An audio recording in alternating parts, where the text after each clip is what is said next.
Hi guys, welcome to Facebook Live. I'm your host, Rose. And I'm your host, Lauren. And today we're going to be talking about motivation and study hacks. And we're here to just pop in and check in and see how you're doing out there. If you're interested in enrolling or if you are a student, we've got some fun little facts for you coming up. But before we jump in, Lauren, do you have any do's and don'ts you would like to go over on today's live stream? Sure. So do definitely engage with us in the comments. We love to see your questions and how you guys are feeling. Like Rose said, today is really just about checking in with you guys and sharing some motivation and study tips to keep you going this spring. But don't send us any personal information in the comments because they're public. So please call us. If you're a current student, call Student Services at 1-888-427-1000. If you are not a Penn Foster student yet, but want to become one, call admissions at 1-888-427-6500, and we'll be happy to talk to you about your career goals and what you want to do. Definitely like and share and react to this and let all your friends know that this is going on if this could be useful to them, if they're also students and need a little extra motivation and advice on studying right now. Yeah, it's that time of year where I feel like it's just kind of easy to kick back and let a few things slide a little bit. So we do want to talk about how to stay motivated and how to study as efficiently as you can to get the most out of it as you can. And as we're going through, our Backstage Buddy Des is going to be dropping in some really great blogs into the comments. Things like, we're going to be going over this today, but daily habits of successful people, how to write a great to-do list, what to do when you need study help, 10 tips on balancing work, family, and education, 5 tips to improve your confidence, all of that stuff she's going to be dropping. So if there's anything that you're looking for in particular, anything that you want to target that maybe you need a little work with, keep your eye out for those comments from Des. They're really great blogs. Really, really good. Yes. So Lauren, what are we going to be talking about today exactly? So today we will be covering daily habits of successful people. We'll go over what to do when you need help studying and some tips on improving your confidence. And that always helps with motivation and productivity when you're feeling good about what you do. Speaking of which, Lauren, what is a tip of your own for boosting, for improving your confidence? Because I think that's one of those things that we all struggle with.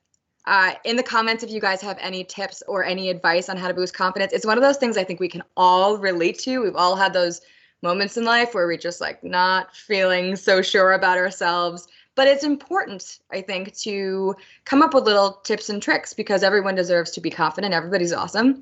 So, Lauren, what's a little tip from you on a way that you improve your confidence when you're feeling a little iffy?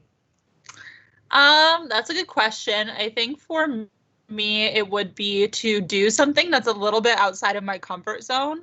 And it doesn't have to be huge, but that could be talking to someone at work who can come across a little intimidating, or trying to learn something, like to repair something around my house or do something that I'm not really good at or don't really have skills in, and figuring out how to accomplish that, so I can just prove to myself that I can do things.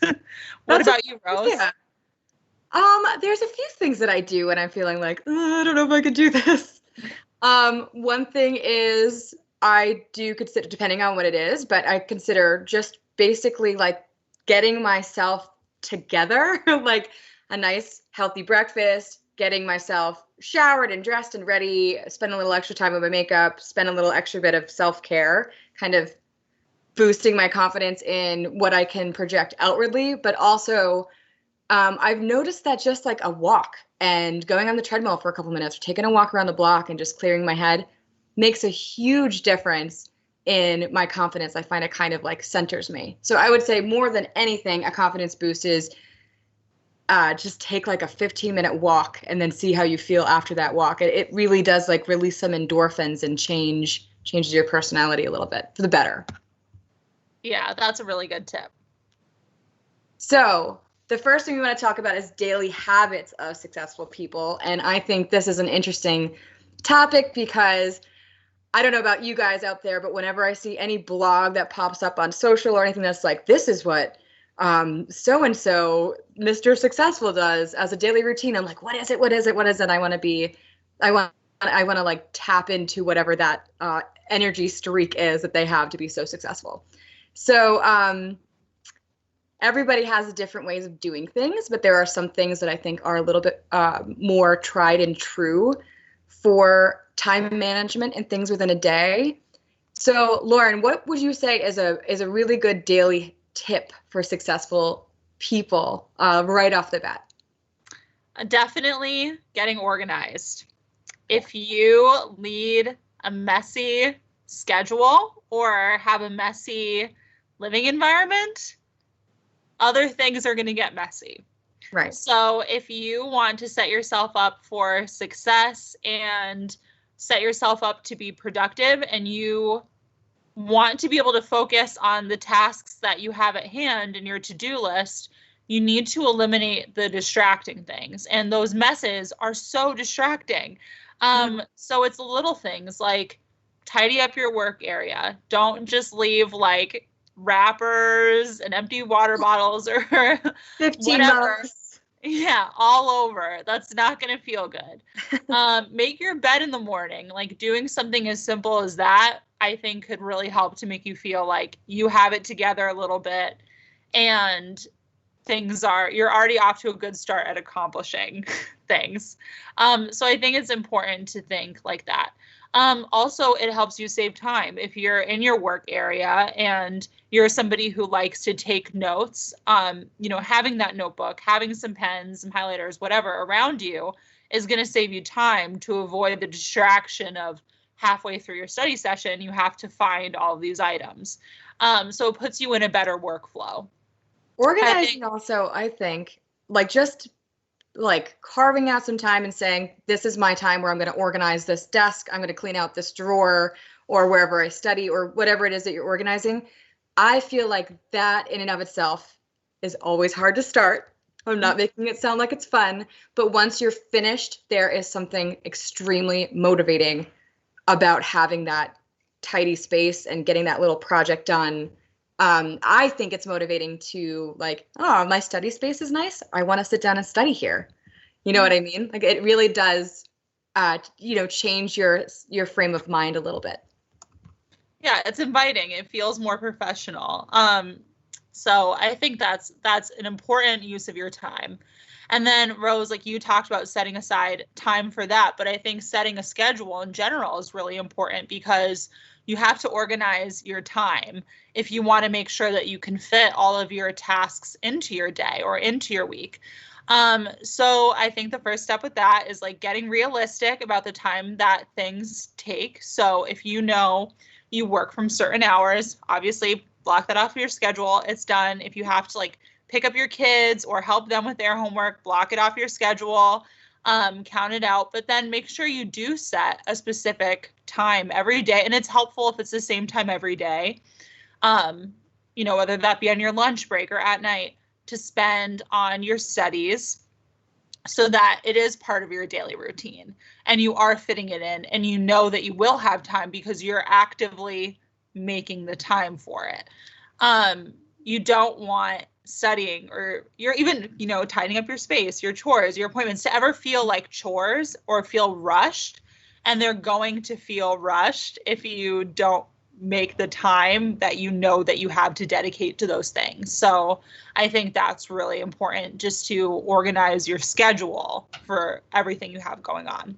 I've said this a million times, but like if you have a smartphone, let your smartphone be smart. Let it do the work for you.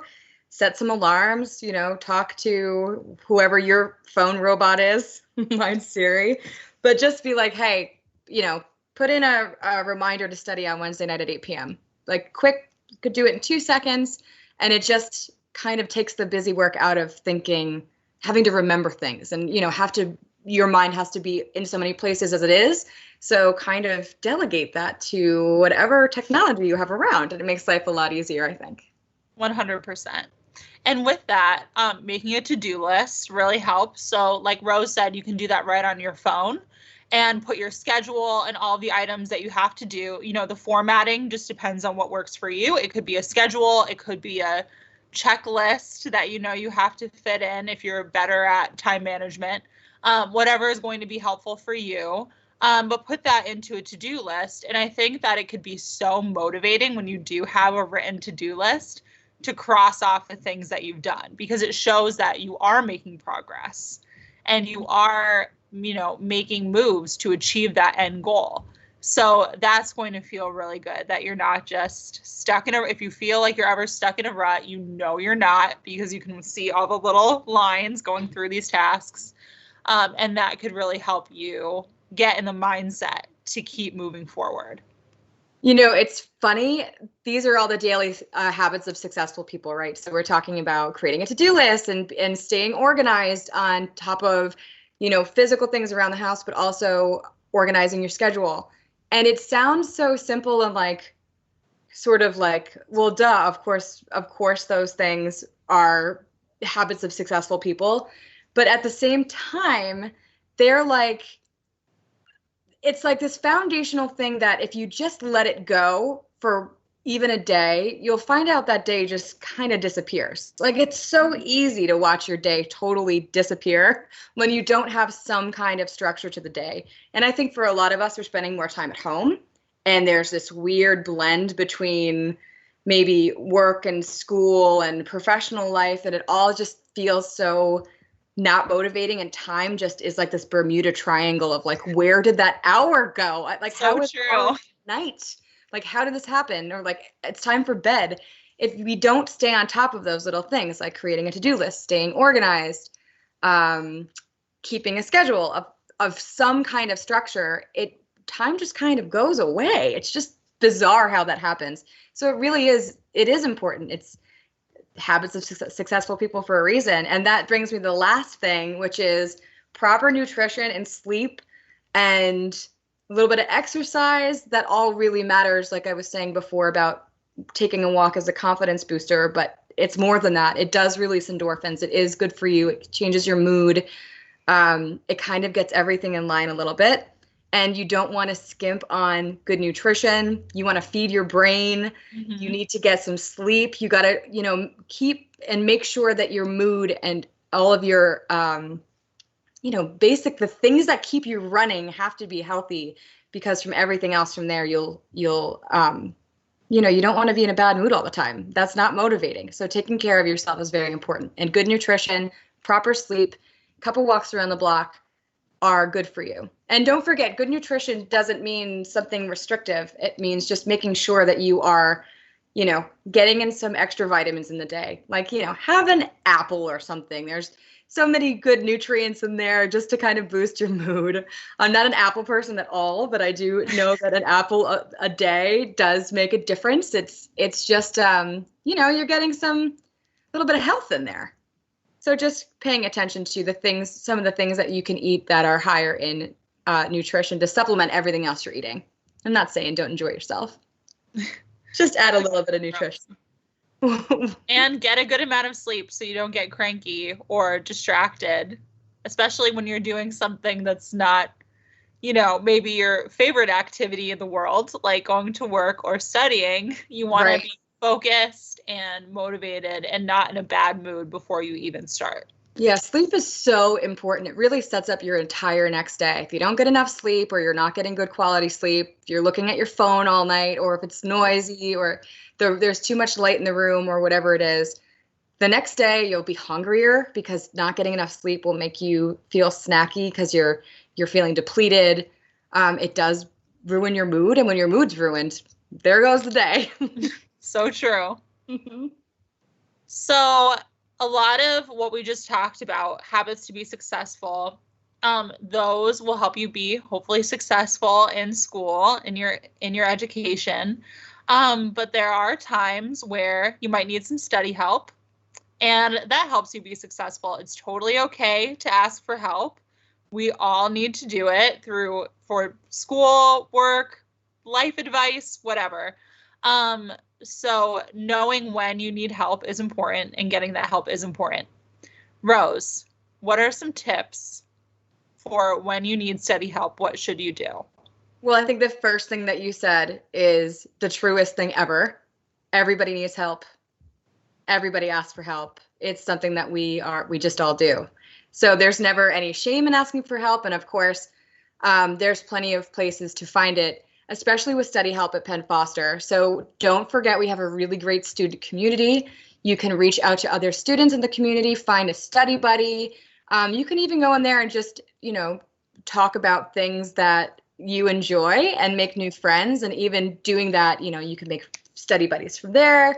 But it is a really great place to ask for help. We have awesome student ambassadors that are just ready to answer your questions.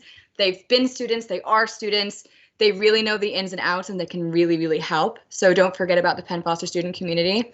Our Penn Foster virtual library is loaded with different resources too. There's also the Learning Resource Center, which is in the library.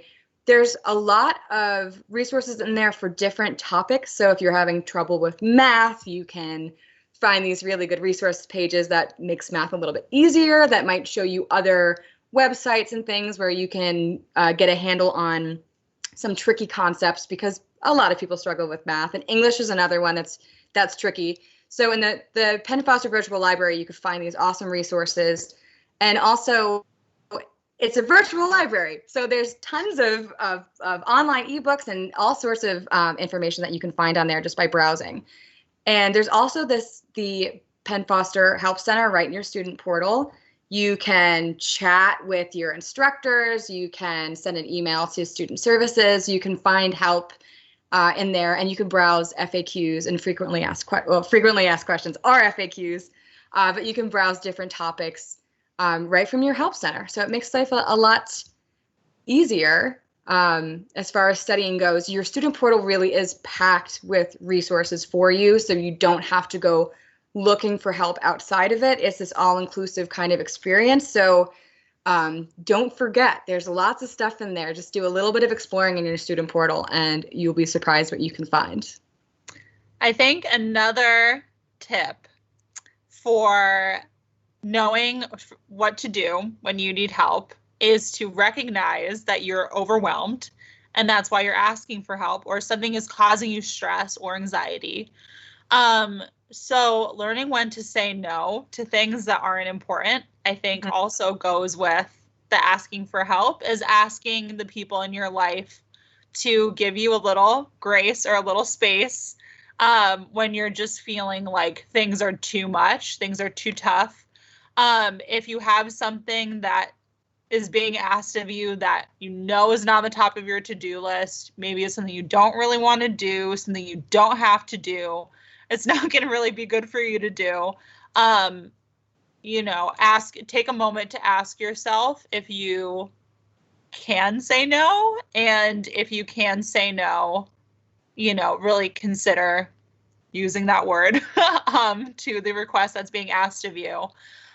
So that you're not overwhelming yourself even more, and then you'll just be totally drowning. Yeah, it's also important to note, I think we all have people in our lives that really don't want to hear us say no. They're maybe not very supportive of us taking time to improve ourselves, which does make things a little bit trickier. So there's also knowing when to say no and setting a boundary so that you can improve is something that you should never feel guilty about. This is for you, and it's going to really, anything that you do that's good for you is going to pay off to everybody around you, because you're just going to become a happier, stronger, better person. So, and that's contagious. So don't ever feel bad saying no when you know it's the right thing to do, even if people are like, oh, come on. Yeah. Pay attention to me instead. But that kind of brings me to our last big piece, which is what we talked about earlier, how to improve your confidence and stay motivated.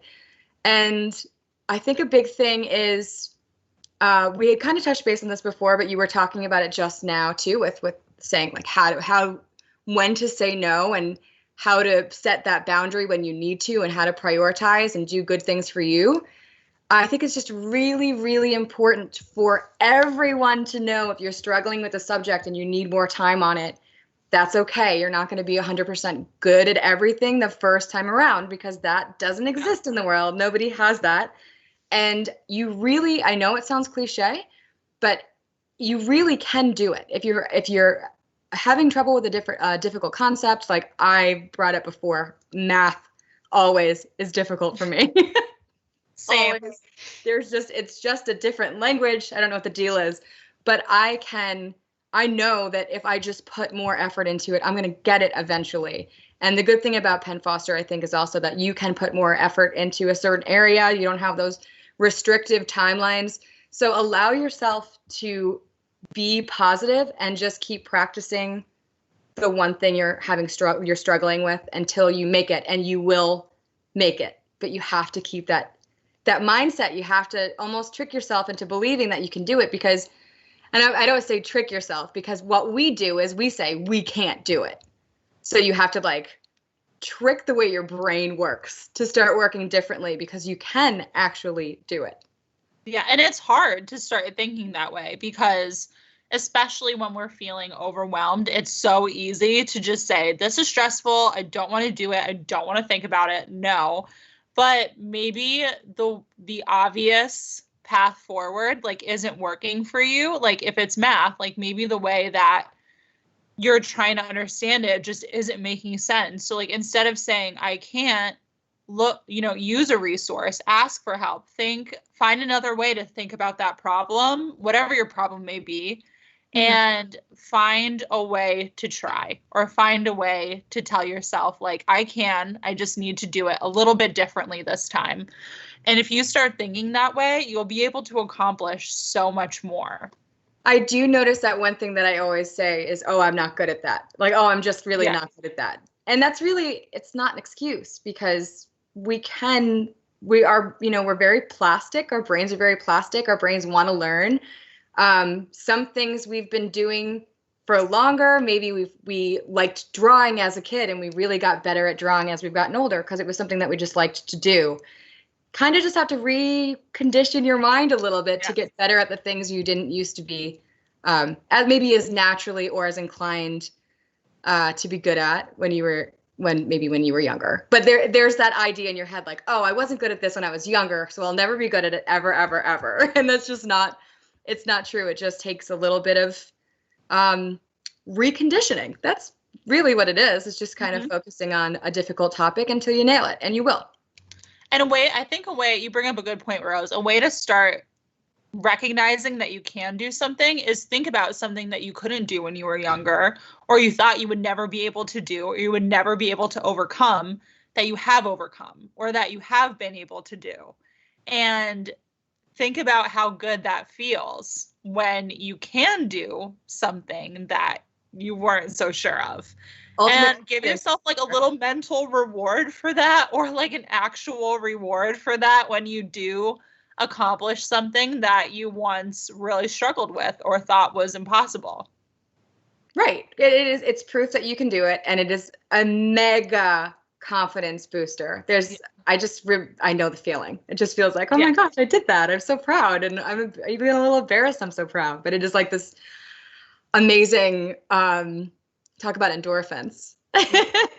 And I think, setting goals goes into that too, because if you have goals and you have priorities for what you want to accomplish and you know what things matter most to you, then when you meet the milestones toward achieving those goals, or when you overcome obstacles on your way to those goals, and when you finally meet those goals, it's going to feel so good. And you're just going to want to give yourself new goals and keep on going. And that is like the best path toward being a motivated person.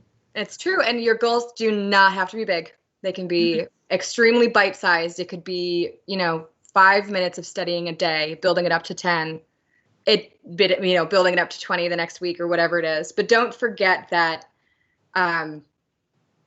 working on a topic that is difficult for you, it doesn't mean anything except that maybe you just need to learn it a little bit differently. Like you were saying before, like maybe you just haven't found your way of learning that thing yet. There's no ultimate obstacle that's going to hold you back. You're just going to figure out ways to get around it. There's solutions to everything, and you're going to figure it out. And then you're going to feel great. Mm-hmm. And you'll feel great as you go, too, because you will notice, even when you're struggling with something, you will notice progress. And you'll be like, okay, I'm starting to get this a little bit.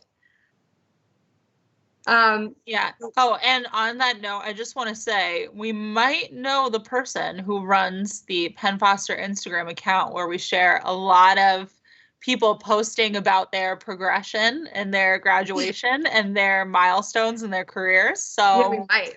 If you post those things and tag us, they might get reshared and you might get a little extra acknowledgement from us. And like that feels so, so great. And also it's just, I know it's something we've said a million times, but always seeing your progress is like the greatest thing. And like we just get so excited every time.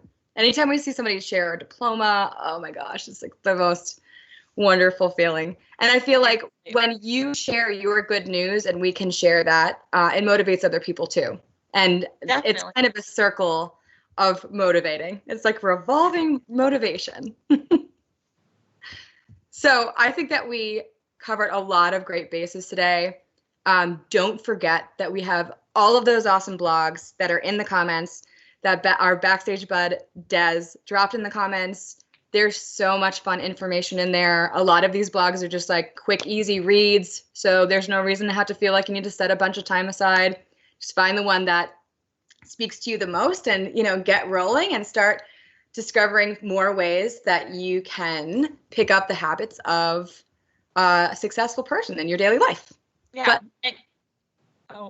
Go ahead, Lauren. I was going to say, and know that we're really proud of you and you should be proud of yourself, because everybody, especially you have challenges in life, you have things that you're overcoming, and those things are unique to you. And what is hard for you might be different than what's hard for somebody else. So don't ever compare yourself to somebody else and their challenges or their goals or their accomplishments, because people have different priorities. People are good at different things. People have different mindsets. Focus on you. Be proud of yourself for what you've done and what you've overcome. Right. Hard and fast. Never compare yourself to other people. Yeah. It's just there is no comparison. It's two very different experiences. It's many very different experiences. So don't even go there, because it doesn't make any sense to do it. It's just going to hold you back. You'll find reasons why you want to hold yourself back doing that, and none of them are real. So just don't do it. But it's true. We are so proud of you. Of course, becoming a student is a very brave thing to do. I think that you all deserve so much credit for all of our students out there, and our grads who accomplished their goal and they did it. It's a really brave thing to do something good for yourself. It's one of those things that I think we all sort of struggle with. So keep up the good work, guys. Yeah, we're proud of you. We are. Guys, thank you so much for joining us today and talking with us about some motivation and study hacks. We were happy to spend this time with you, and we can't wait to see you guys again in about 2 weeks. All right. Until next time, guys. Bye-bye. Bye.